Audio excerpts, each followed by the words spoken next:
My father was a true classic rock and roller, Stones, Beatles, uh, Presley, the Who, all the Dylan, all the classic greats. And so he played a lot of music, and he also took us to a lot of shows at a very young age. I think my first concert was actually Harry Chapin. I was Nice. probably 3 or 5 years old. I remember being in grade school and going to a CSN concert, and my mother made us leave because there was too much pot smoke in the air and we were very young. So I always associate, my early feelings about listening to the radio and rock music with my father, who I was always, very close to, and really enjoyed that.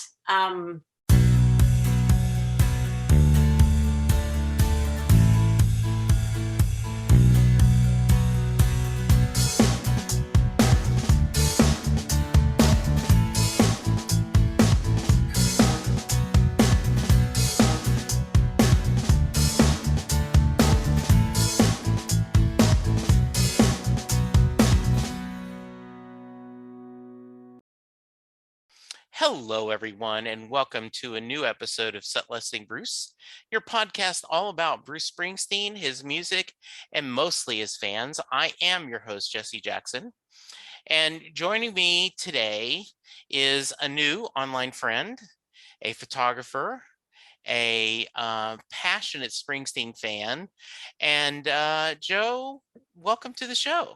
Hi, thank you for having me. Yeah. So tell us a little about yourself. Let's start out with your elevator pitch.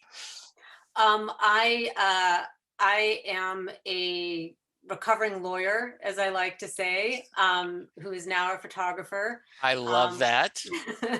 I practiced law for about a dozen years, working in state government here in Washington State. And about 10 years ago, after my husband died suddenly, I decided I was going to have a new way of doing things in life, and took some time. And to my surprise, and everybody who knew me, I became a sports and action photographer, even though I had neither played sports nor really was a photographer before that. So that's what I do now out here in the Pacific Northwest. Why why photography? What happened? So photography actually, I took a class about 4 or 5 months after my husband passed. And I found that it was really something that when I was doing it, that I felt okay. And it helped me in my grief, which was, as you might imagine, was pretty intense. He was young; he was only 45, Mm, and it allowed me to be out in the world doing things and still around people.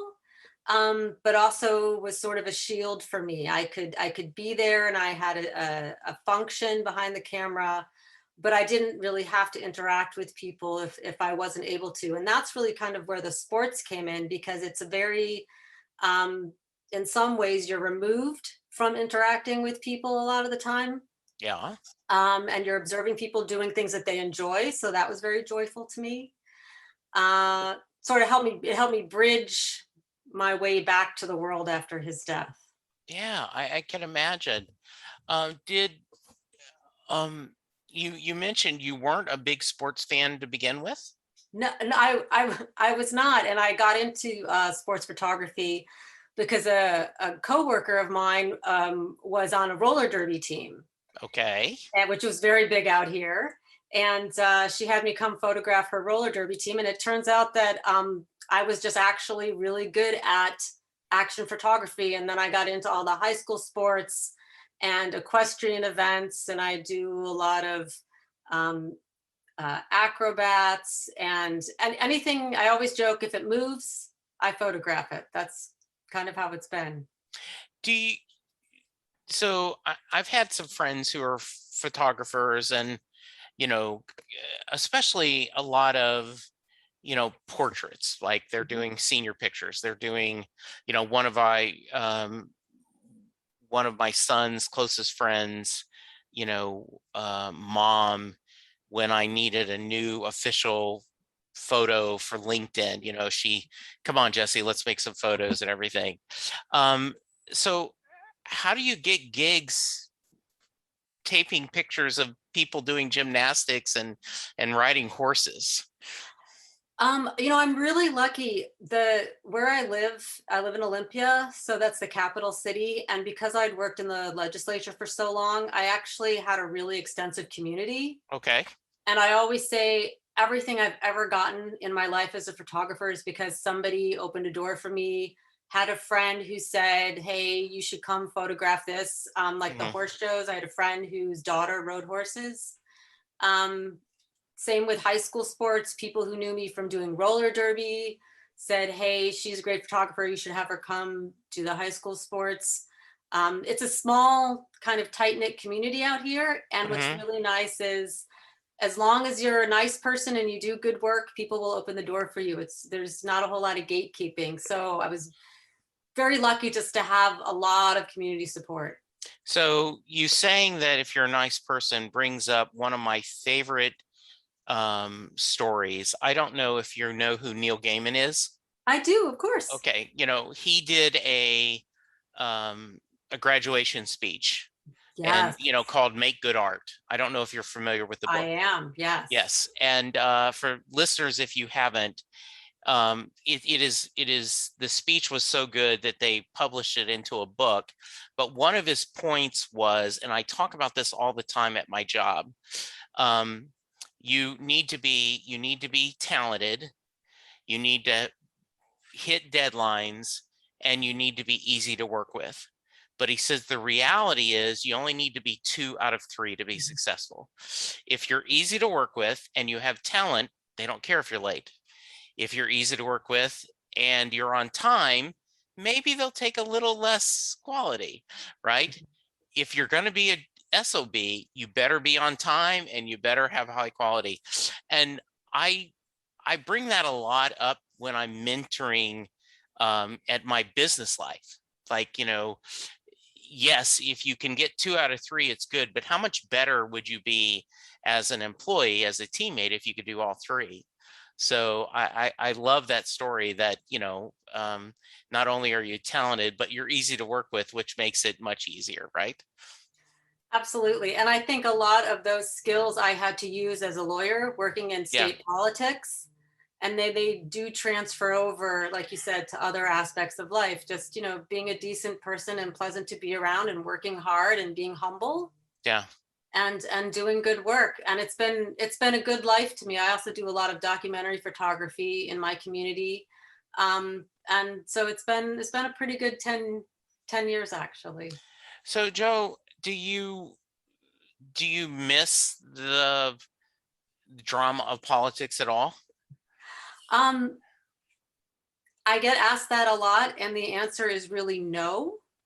I don't blame you. Um, uh, it's really, really a stressful, and for me, who's am somewhat of a sensitive person, Yeah. it's a pretty harsh environment and a pretty unhappy environment. And I think when I was doing the work, I was pretty stressed out. I think I'm a much easier person to be around Hmm. now. I'm a pretty chill person now, but nobody would have described me that way 10 years ago. Hmm. Um, I'm still friends with a lot of people, and I did a lot of good work. I worked in criminal justice and mental health, and I feel like I had a good run. I do miss some of that camaraderie and those particular people, but I don't miss that 24/7 pace. And in the last 10 years, I think it's only gotten, as you can imagine, a little more difficult. Yeah. So now I get to walk my dogs in the morning, and I get to take my lunches at home and keep my own hours. And it's a much easier life now. Well, good. Well, I always like to start at the beginning, though I warned you that we will go off on tangents. Sure. Um, Talk about growing up. Where did you grow up, and what kind of music did your family listen to when you were a little one? So I was born in the DC area, but spent most of my growing up outside Chicago. Okay. So you can maybe hear a little bit of my Chicago accent coming out, coming out sometimes.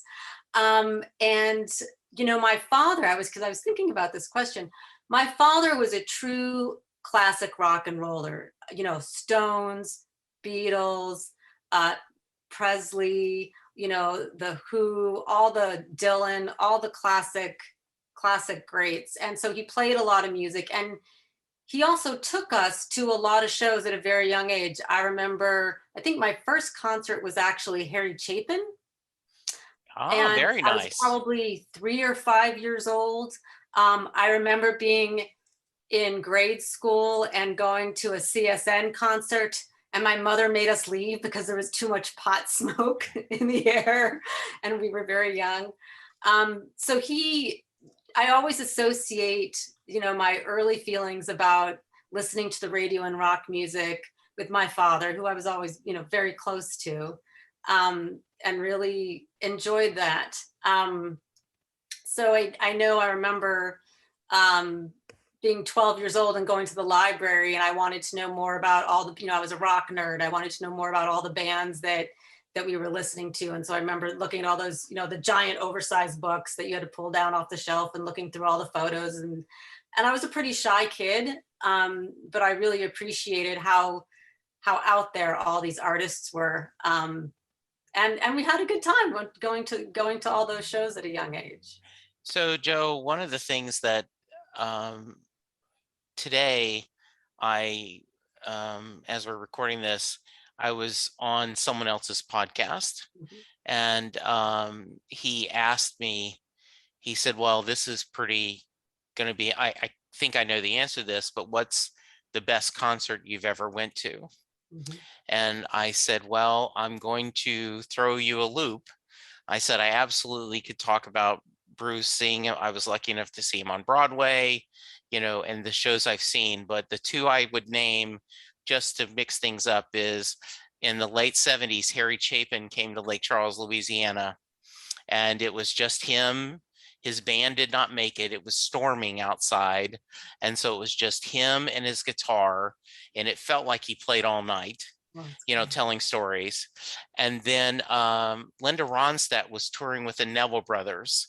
And so I got to hear the Neville Brothers open. And then this was right when her and Aaron Neville were doing duets.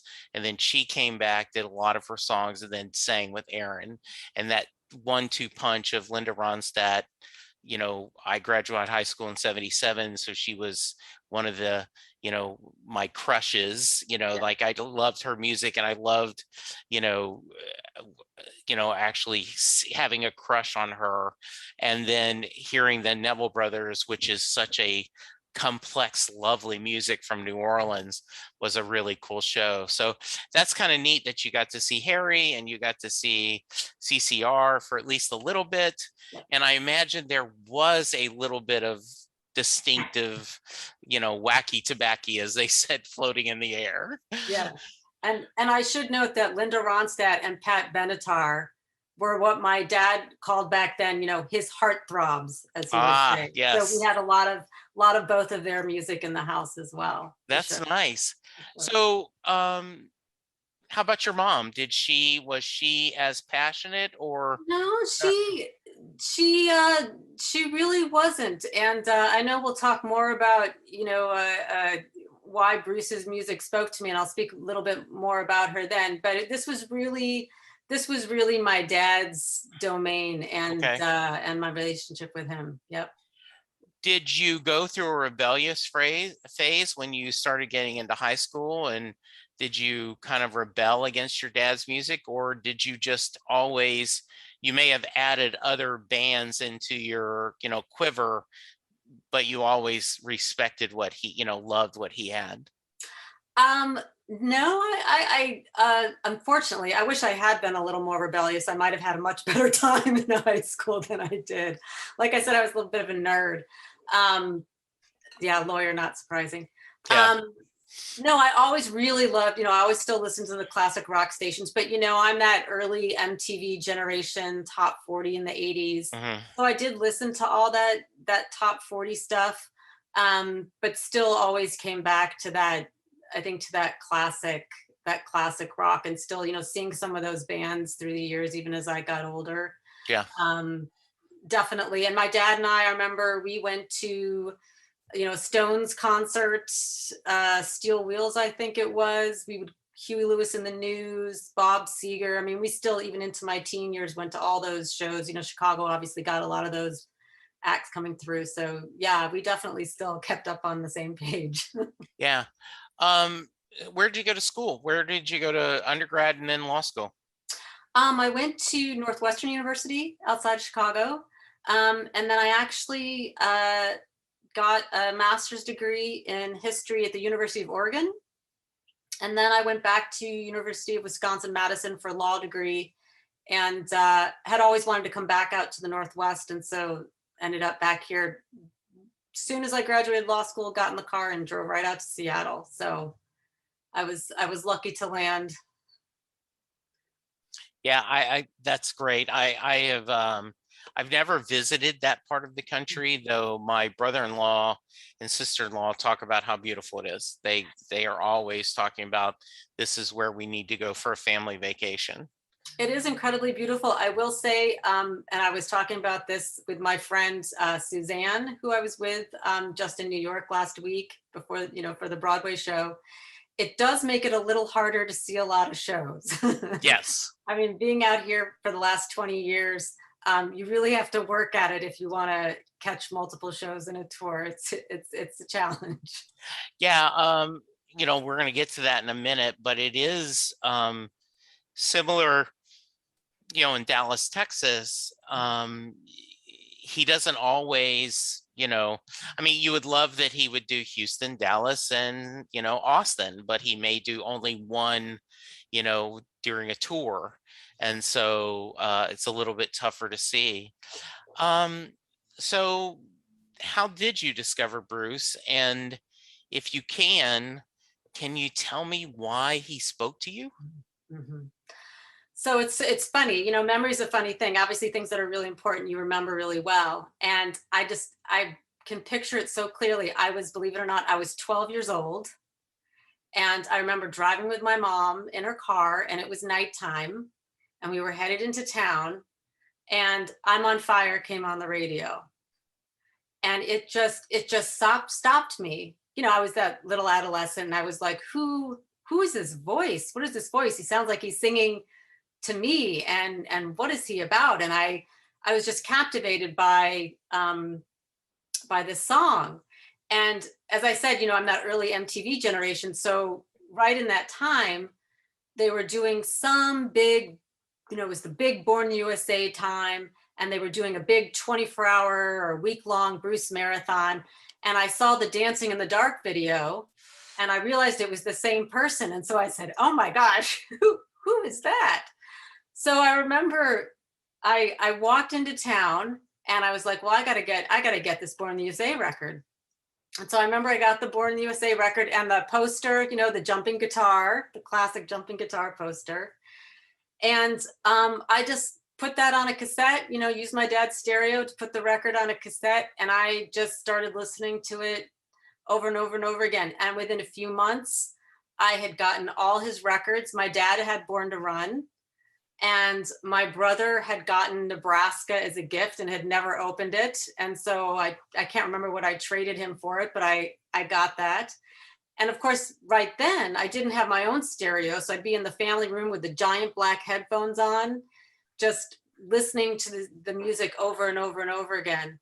And then eventually later that year, I did get my own stereo so I could be in my own room with all his music. And I think what it was that really spoke to me, it felt like here is an adult speaking to me like an adult, talking about adult things. And I grew up in a house that, of course, now we know, especially with Bruce's autobiography, my mother was really like Bruce's father. And she had bipolar, undiagnosed. And then she became ill with cancer. And it was a very, very difficult relationship. And a lot of what Bruce has talked about with his relationship with his father over the years, on some level, I felt like here is a person who understands something about what I'm going through and my life, and I don't know how. But also for me, and I've thought about this a lot over the years, what was so important in his music, it was like he was saying, okay, I understand things are really hard right now, but promise you, they will get better. And there will be days that will be better than whatever it is you're going through right now. And I think I desperately needed that message to feel understood that things were tough, but also the hope that yes, things would get better. And I think I've kept that, as I know a lot of people have. Um, I just think I've kept that my whole life through his music and my Yeah, relationship with him. I totally agree.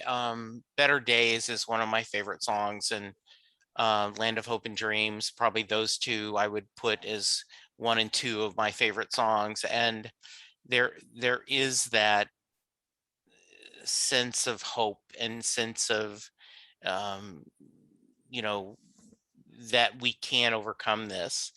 I love the connection of your mom and the similar to his father, because um and when he's in his autobiography, he was so open about the relationship with his father and how he was always seeking and searching and trying to figure out. And um Independence Day really Mm. spoke to me when when I went to the river tour, the second river tour, and I saw this adult man who was probably older than his father was when he wrote Independence Day, and the idea of that transition of he's now singing from the perspective of more of the father, but when he wrote it, it was from the son, and that two people that desperately love each other but just don't know how to say it.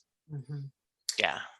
And there's sort of an irony when I was talking about, my mother was so difficult and unwell that for whatever reason, I wish I could ask her, she 100% supported me in my obsession with Bruce, and didn't mind that my entire bedroom was covered floor to ceiling in posters and news articles.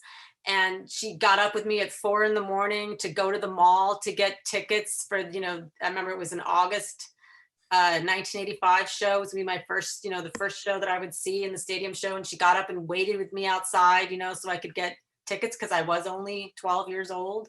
She took me to Philadelphia to see him in Amnesty International, for my 16th birthday.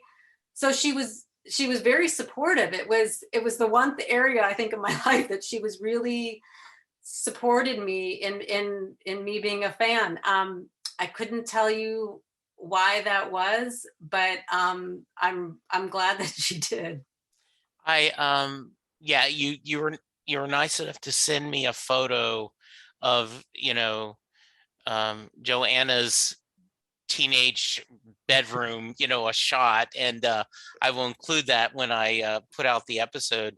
And it was, wall to wall Bruce. Yes. Um and I bet it would be interesting to ask her Yeah. what Yeah. what about that made you want to support me, right? Yeah. I take it your mom has passed? Yes, 30 years ago. Wow. So I was 19 and I was her caretaker too. So yeah, Wow. been a very long time. Yeah. Mhm. Mhm. And is your dad gone? My dad is still here. Yay. He actually lives in Portland. And it's funny. He does cartoons in his free time, and he actually recently gave me a gift of one that he drew of the two of us at the Stones concert. Oh, how Well, fun. yeah, it was really sweet. So we still have that rock and roll connection, which is which is fun. That is awesome. That is so, so cool. Sweet. Um, so I always like to preface this the amount of times you've seen Bruce is not a fair barometer of how big of a fan you are Yeah. because of where you live, of your age, your economic situations. I have had people on the show that have never seen him, Mhm. just have never had the experience. And I've had people that have had, literally can't count. Yeah. They're from the Northeast. They found him early in the 70s and they have just, gone to him. But do you count? Have you counted the amount of times you've seen him? I have. I think, I've used Bruce Space Yeah, to like just sure. double check. I'm probably somewhere around 70. Okay. And it's funny because it's come in spurts. Like there've been a couple of tours where I've seen like 20 shows or 15 or 20 shows on a tour, and then others where I've only seen one. When I first moved out here and I was really getting my career off the ground, and it was or when I was in law school and it was the reunion tour, and then I was out here and it was the Rising and Devils and Dust. Just I was one-offs on all of those. Life. I was getting married and Sure. I was in my own. Um, but then I actually, so right after my mother passed, Human Touch and Lucky Town came out, and I probably saw 20 shows over that year with a group of Chicago fans. We With the other traveled band. over. Yes, with Yep. the other Yeah. bands. Yeah. Um, and then I saw a lot in the Magic Tour, Okay. going through some things in my life, and had a friend, and she and I went all over the country, Dallas and Houston as well. And then I've seen a lot, since 2012, just tried to see as much as I can, but it is harder, Sure. you got to cluster your shows where you can Absolutely. do some of the Northeast swings when I Yeah. can. Was your husband a fan? He was actually, it's funny, he was a huge Dylan fan. Okay. So he wooed me with his guitar and the Dylan songs, Oh, nice. came to appreciate Bruce a lot more. Yeah, he was a Dylan, Tom Waits guy, but definitely appreciated Bruce. Bruce came with me to Devils and Dust. The Devils and Dust in '05. No, Loved it, loved it. So he definitely he could respect my total adoration. that's Yeah, good. That's nice that works through there. yeah. Um, so I know you just recently went to Broadway and we want to talk about that. But before we get to Broadway, are there other stories from the road or concert stories you want to share? Oh gosh. I mean, I will just say that I have been so lucky. When I saw him, sort of this upswing of my ability to see more shows in '07 on the Magic Tour, I remember going to Oakland and I saw all these people in line at this other door, and I was like, what's that other door? And that's when I heard about the pit, because I had no idea about what that even was. And so then sort of the rest of the Magic Tour, my girlfriend and I, we got very lucky. And so I I've been fortunate to be right up front for an awful lot of shows, by sheer luck. And uh, I guess just two little quick stories that are fun. People ask me sort of, does he ever recognize you show to show? I get that a lot, and my answer is always, no, because there's a lot of people who go to shows, and there's no reason he would remember me, except when in 2008, Dallas, I think it was Dallas and then Houston. I was in the front row both nights, and I was front and center on the first night. And the second night, right as the opening strands to Atlantic City came on and the lights were coming up, and he walked over and he's checking out the front row, seeing who's there, and he saw me, and his eyes got real big, and he pointed at me and he said, "You were in the hat last night." And I said, "I was." So that was like the one great moment that he remembered me from the night before, being really into the show, and it was very cute. That's awesome. That's great. I take it you were wearing a hat the night before and you I weren't wearing was. a hat that night? Exactly. Mhm. But I was Oh, I was also in the front row on the second night. So that was very cute. And then on my 44th birthday in 2016, the very last show of the tour, Gillette, Hmm. um, it was really sweet. We were very lucky. Just a handful of us waiting outside the door for him to come in, and he was coming in his SUV, and he stopped to talk to us and say hi, and looked like he'd been having a little lunch, little pizza on his face, Okay. and shook people's hands, and that was a very nice birthday gift too. Yeah. So had you seen the Broadway show the first time? I did in Okay. 2017. And I'd been in the midst of some business travel and was tired. And I remember I was like, gosh, I don't even remember the show that well. So I was glad to be able to go a second time. So talk about it. Talk about the Yeah. experience seeing it the second time, and we were nice enough. Ken Rosen joined me a few. He was there opening night, and he did a great article for Backstreets, and he kind of shared with us the differences. So, but talk about the new show and your feelings. It felt like a completely different experience. Part of it may have been was I was in the orchestra section this time. And so I was, just several rows away and very close. I think also we can all relate to just everything that's happened in the last year and a half. And I felt like I had, sort of run this gauntlet to get on a plane, which I never thought I would do in the middle of the pandemic, and and fly all the way to New York, and to go to the show. Um, it just felt like a very emotionally intense event. And of course, we're all in our masks and we're following protocol and showing our vaccine cards. And so I think that definitely heightened heightened the feeling. And honestly, so a little bit of concern for Bruce, Yeah, being out in front of all those people. And he did come out with his mask on and then take it off and thanked us for wearing our masks. But a little trepidation for him as well. sure. um I think uh he seemed to me to be very passionate and emotional, particularly in the second half of the show when he started really talking about the friends and his rock idols that he grew up with who perished in Vietnam. Yeah, Obviously we've had all the news this week out of Afghanistan, and I think that seemed to be on his mind a little bit. sure. And just Absolutely. he really took his time with those stories, and also about his mother. Um, I think for me personally, having the add-on "I'll see you in my dreams." As I mentioned in the beginning, I lost my husband 10 years ago, and that song, of course, since it was released last year, um, really speaks to me in a very tender way. And I've appreciated over the years, his mantra of, as long as we're here, they're here, Yes. and really speaking about the way we carry our ghosts Yeah. of those we love. Um, and so that song was just such a beautiful coda, and quite emotional for me as well.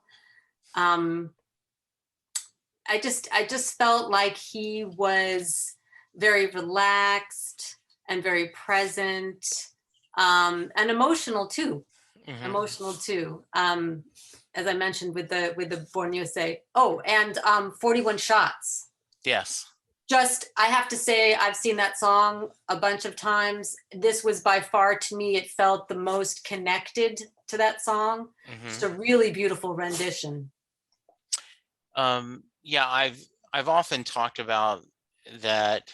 I've quoted "Land of Hope and Dreams" at um, a couple of funerals. I lost a really good friend, and I quoted it at my father's funeral, and I made the kind of halfway serious that I hope years from now my son will quote it at my funeral, right? Um, but "I'll see you in my dreams" kind of, I won't say overtook it, but you could see quoting that now at a service, right? And and I had a lady on the podcast, Kasama, who does a bereavement podcast. Oh, She, one of the things that I'm in is in a Facebook group that other podcasters, and find a guest, be a guest, right? So, and I'm always saying, hey, if you want to join me to talk, if you want to talk about music and you want to promote your podcast, join me. So Cassandra was talking about Bereavement Room, mhm, and she specifically is from the UK. She's a Indian, an Eastern descent, and she specifically trying to deal grief with people that are not Anglo-Saxon, Episcopalian, Christian, things. And absolutely lovely person. We had a great time. And at the end, I mentioned, you might like Letter to You, you mhm, know? And so I sent her the link, and like 2 days later, she emailed me. She goes, "Oh my gosh, this album is all about grief. mhm. Can I come back on the podcast and just talk about that?" And she knew nothing about it. She didn't watch the documentary. She didn't read anything. She just listened to the album, and then she joined me and she talked about, well, tell me more stories, because it's just very clear he's dealing with grief in this album. And so I have been very open, Joe, that um, because of 2020 and the political upheave and all the people we lost in COVID, that I said, slightly tongue in cheek, but also more serious than I probably, if I got a new president in November and a new Springsteen album before the end of the year, perhaps 2020 won't be the shittiest year ever. Right. And and when you think about, I still I get choked up. How did he know we needed Letter Mhm, to You when mhm, it came out? I mhm. mean, how do you know that? And he did. I just think it's amazing. And I see you nodding your head. So please I didn't really ask you a question, just share, please. Oh, as you're talking, I'm just thinking about, how beautifully and openly, of course, in his autobiography, it's really intensely beautiful. And in his songs, he really does speak eloquently about grief Yes. in a way that you don't think in commercial music Right. is particularly common. And whether it's my mother or my husband, you really look to those songs that comfort you, again, recognize those feelings and also give you hope. I think I also go back to Terry's song, Yes. which reminds me of my husband a lot. And so I know I played that song over and over and over again. When they built you, brother, they broke the mold. He was very much that kind of a guy. Yeah. Um, so yeah, I think Bruce is not unique necessarily, but just very eloquent about grief. Yeah. Um, so there I have a friend named Sarah Hickman, and she is a singer-songwriter she lives in Austin, and I will send you a link to a song she wrote called Take Me With You. And it was specifically about her grandparents. And when her grandmother passed, her grandfather was basically waiting to go, you know, um, take me with you when you go. And and and I had lost my grandfather. I'd lost my grandmother, and my grandfather was still there. And so I would have happy tears because I knew while he was sad, he was, trying to not, trying to get through life together. And I can only imagine the grief of losing someone so young like your husband, because we'll walk together, right? Wait for me. I mean, that's right. That's the plan. And as my wife says, don't you leave me holding the bag, old man, right? So I can only imagine, and I love your sense of hope and you discovering this new passion and making a wonderful life for yourself. But I imagine Letter to You must have really, like, holy moly, it's speaking to me. It's, I appreciate you said, that I've created this new life and there's hope. And that's, I wouldn't want to fool anybody. It's been 10 years this year. Yeah. The first 5 years were very touch and go. Yeah. I don't think would be a surprise to anybody.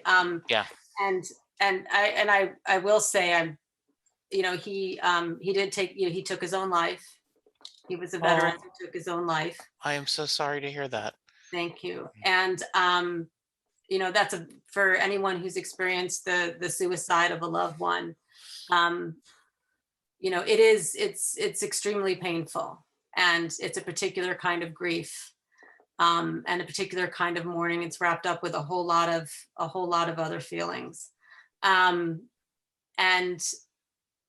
you turn to a lot of things. I turned to photography, and then of course to Bruce's music. And Yeah. yet, Letter to You, it is all over Letter to You. And I'll see you in my dreams. Of course, I have a few other friends who are also widows, and we talk about those visitation dreams that we get. So there is a very literal component to that. So, I did cry during that performance for sure, because it really is, he is voicing that deepest part of you, that is that wish fulfillment, to be close to the person again that you loved most in the entire world. And dreams are what you have. Yeah. There was a time several years ago where I was laid off from a job, I think unfairly, but obviously I'm going to think it's unfairly. And it took me 9 months to find another job. And at that 9 months, I listened to Better Days and Land of Hope and Dreams. And I tried to have faith, and I tried to, fake it till you make it. And so got a job. Then a year later, got a better job. And then when things were going poorly at my new job, I honestly told Linda, I can't do this again. I'm telling you now, I can't go through that again. And Linda's like, okay, we're getting you to the doctor right now. Mm-hmm. Right. Like, I hear you. Mm-hmm. I understand why you feel that way, but we're going to the doctor tomorrow, and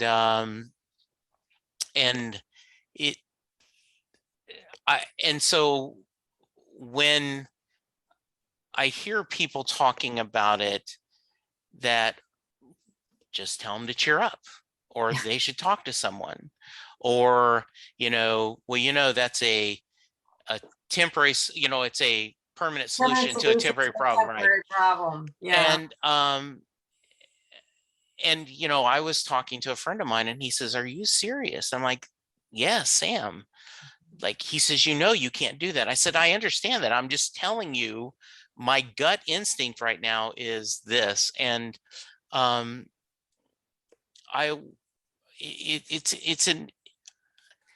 it's got to be a complicated relationship. And I don't want to get too serious to you, but I feel for you. And I understand that you've got to have a little bit of sadness, a little bit of anger, and a little bit of, you've had to forgive, right? You've had to go through that process. It's interesting. And I've met through, I've actually do a lot of suicide prevention work now, perhaps not surprisingly. Yeah, I saw that in your Twitter bio that you are an advocate. Yes, and good for you. Thank you. And so I've met a lot of folks, and what I've come to understand is it's really interesting to me how everybody's experience as someone who's lost someone to suicide, as well as the person who took their own life, their experiences are so different. Yes. And I think for me, really just my overwhelming sense, these last 10 years is just sadness for him, Yeah. and just my grief that I couldn't help him. And he really was just a tremendous person and a lot of fun, and just a really loving, extremely intelligent guy. And I know we talk now, even in the last 10 years, we talk so much more about veterans and mental health. And there are so many more resources out there, particularly those peer-run, veteran-run organizations that really do a lot of work that just weren't around when he was struggling. But thank you and thank you for sharing your story, because it really is, it's a difficult situation for everybody, both those who love someone who's struggling and then for those of us who struggle. Yeah, and I it it is such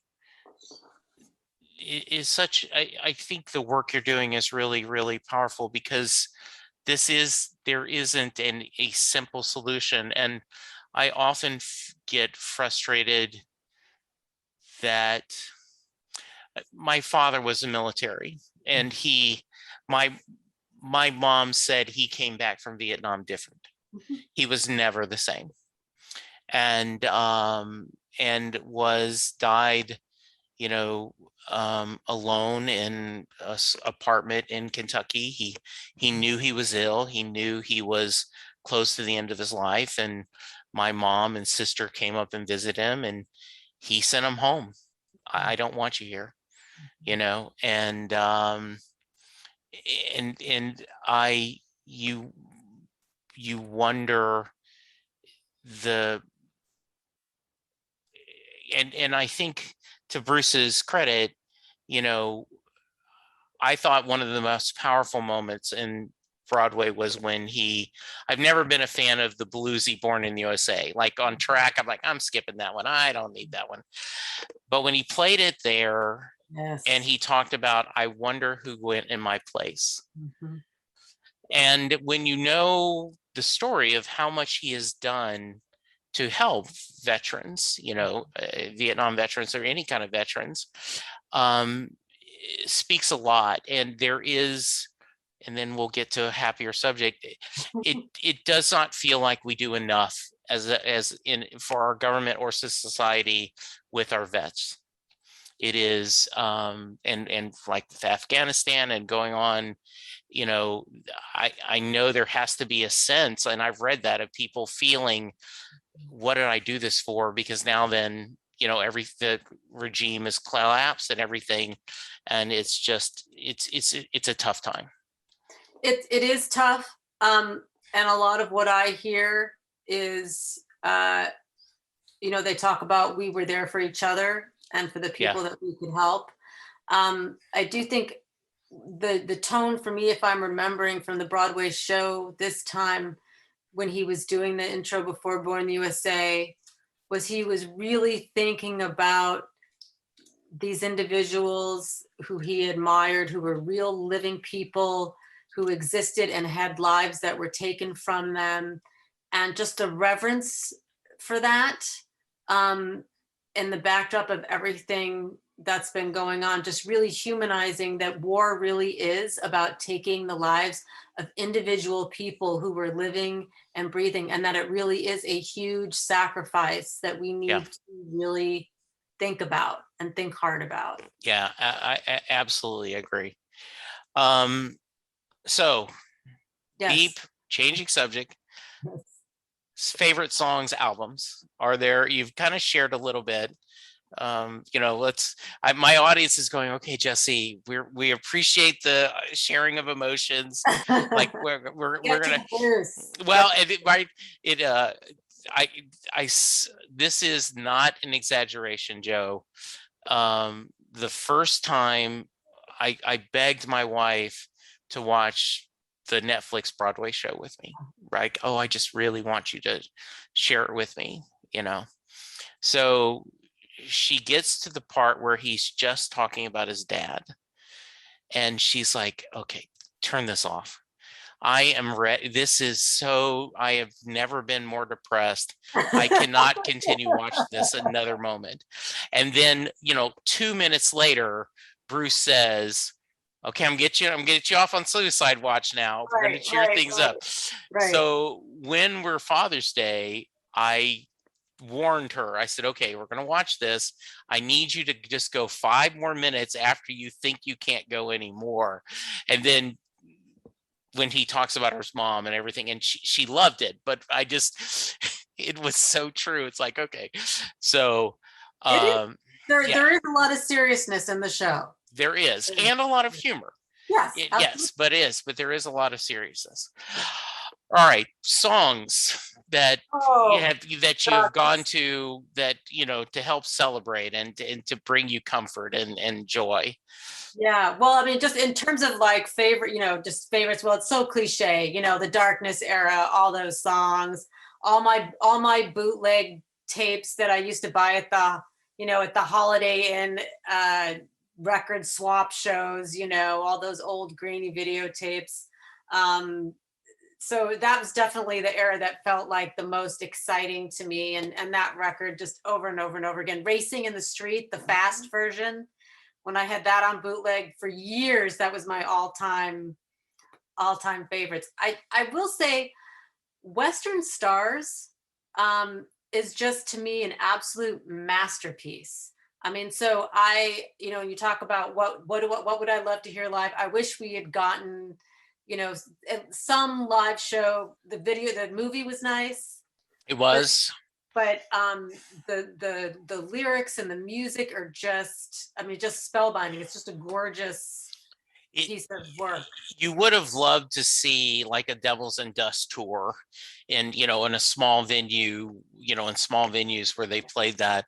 I am thrilled we got the film, and um, um, Tease, um, the the husband and wife who own my podcast network, Rob and Martha, are not Springsteen fans. They don't dislike Bruce. Their Wilco is their band that they Oh, love okay, the good. most. Yeah. And coming up in September is my 6th anniversary of doing Set Listing Bruce.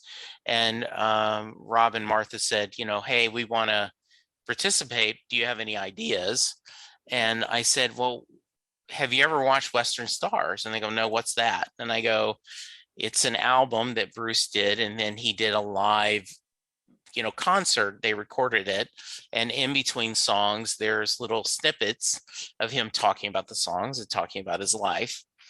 And they said, oh, okay. So they're going to watch the film as a non-Springsteen fan and then join me on the podcast to discuss it. Not only just the music, but the film itself. And I think that's going to be a lot of fun. Be fun. That's Yeah. that's Yeah. gonna be great.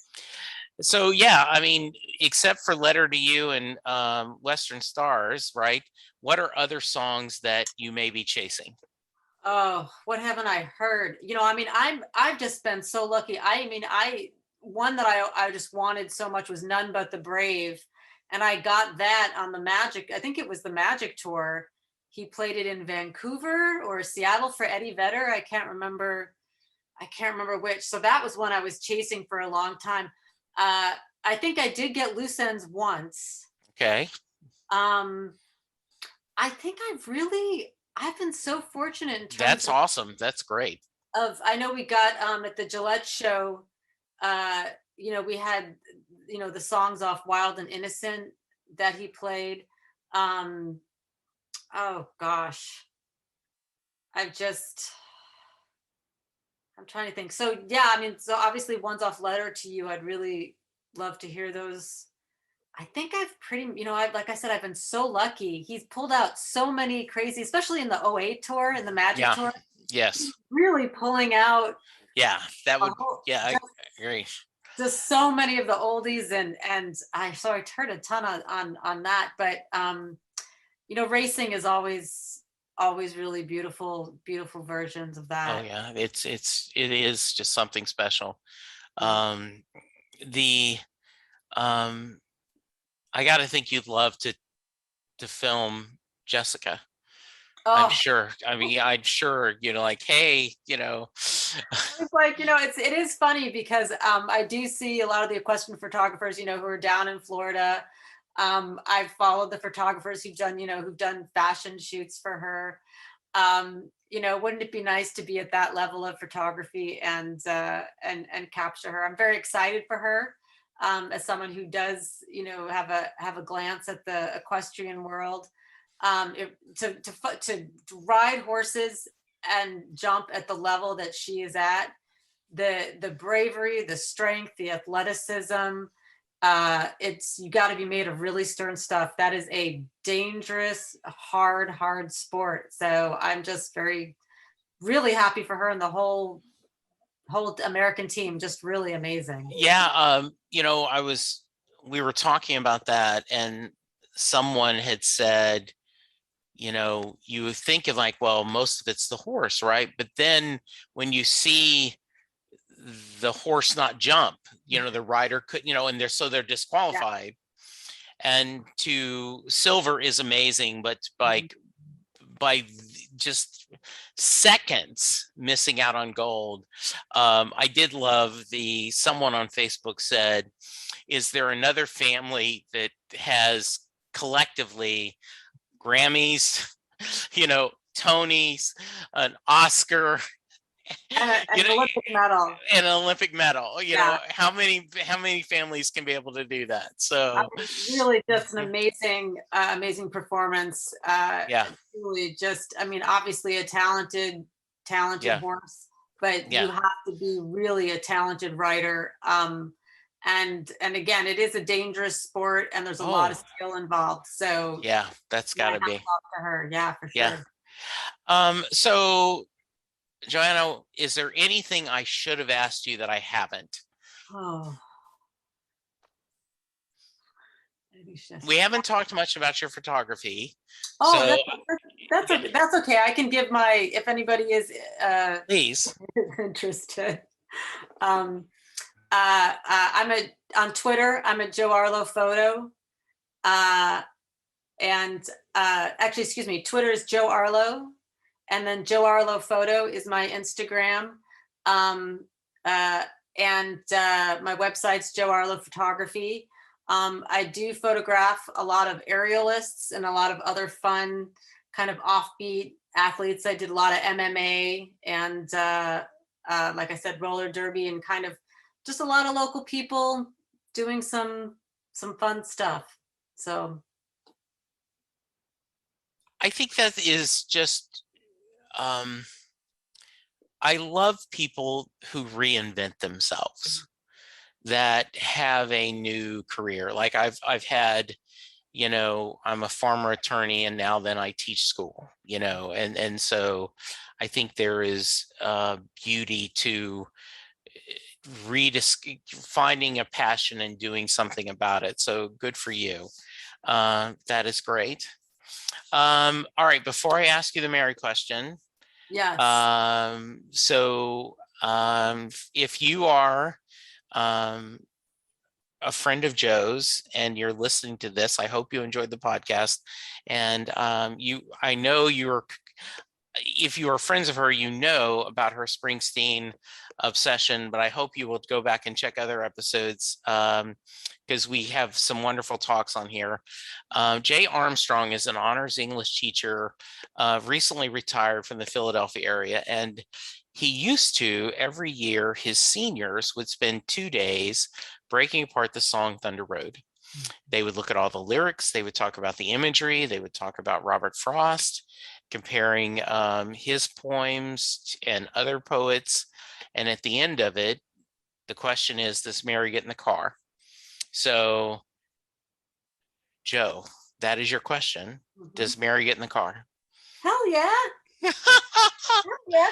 And I think, part of the reason I think that is for me, I've always wanted to get in the car and get me the heck out of here. Absolutely. Absolutely. I think, of course, growing up, there was no question in my mind. Of course she gets in the car. I couldn't wait to get the heck out of there. Absolutely. And I think also, I'm a believer in true love and taking a chance and seeing where the road takes you. So I think that's kind of how my life has been. And you have to take chances in life. Absolutely. I love that answer. Very, very nice.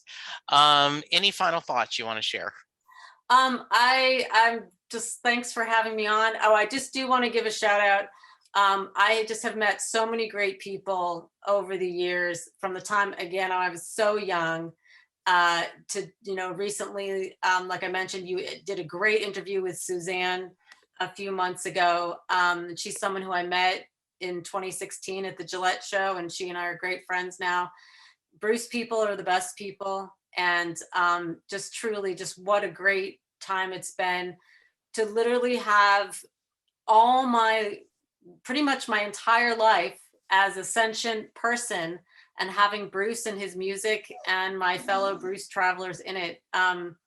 It's been great. It's been a lot of fun. And I just really appreciate how great everybody is and what a great community is. So thank you for having me on. Well, I love it. He talks about being a companion on the journey, and he truly is. I also feel, and I'm biased, but I don't know if I could have done over 700 episodes about another fandom. I mean, there is something about Bruce Springsteen fans, and I have other people join me that love other bands and other musicians, and I always enjoy that conversation. But there is just something about the the Bruce and his magic, and he brings us together. Absolutely. Yeah, absolutely. This was a blast. Thank you so much for joining me. I hope you had as much fun as I did sharing with you. Listeners, please go get vaccinated. Um, till then, wear your mask. Even after vaccinated, wear your mask. Let's remember to social distance, wash your hands. Let's get this variant out of our world. We need a tour in 2021. We need things to get back to normal. And the only way we're going to do that is by looking after each other. So, Joe, thank you so much for your time. Listeners, thank you for listening, and we will talk to you soon. Goodbye. Doing a podcast at times can be a one-way conversation, and I hate that. So please let me know what you like and don't like about the work I'm doing. You can reach the podcast via email at setlistingbruce@gmail.com. The show is on Twitter at setlistingbruce, and my personal Twitter is at jessejacksondfw. We have a website, www.setlistingbruce.com. From there, you can find links to other Springsteen podcasts as well as other music-themed podcasts. We have a page devoted to our own SLB All-Star Band. These are guests who have been on the podcast more than 3 times. There is a link to our store where you can purchase Set Listing Bruce shirts as well as a Merry Question t-shirt. There is a link to our Patreon page where you can sign up to help support the podcast financially. We have different levels and different rewards based on your support. If you don't have any extra cash, and right now, who does? You can support the podcast by subscribing via your favorite podcast player and leaving us a review. The more reviews we have, the easier it is for people to find us.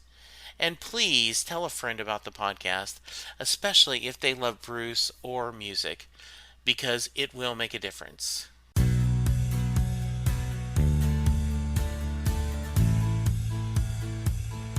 You just heard the fun talking, hard rocking, music loving, album ranking, fan thinking, joy spreading, lyric reading, story sharing podcast that is the one, the only, Set Listing Bruce.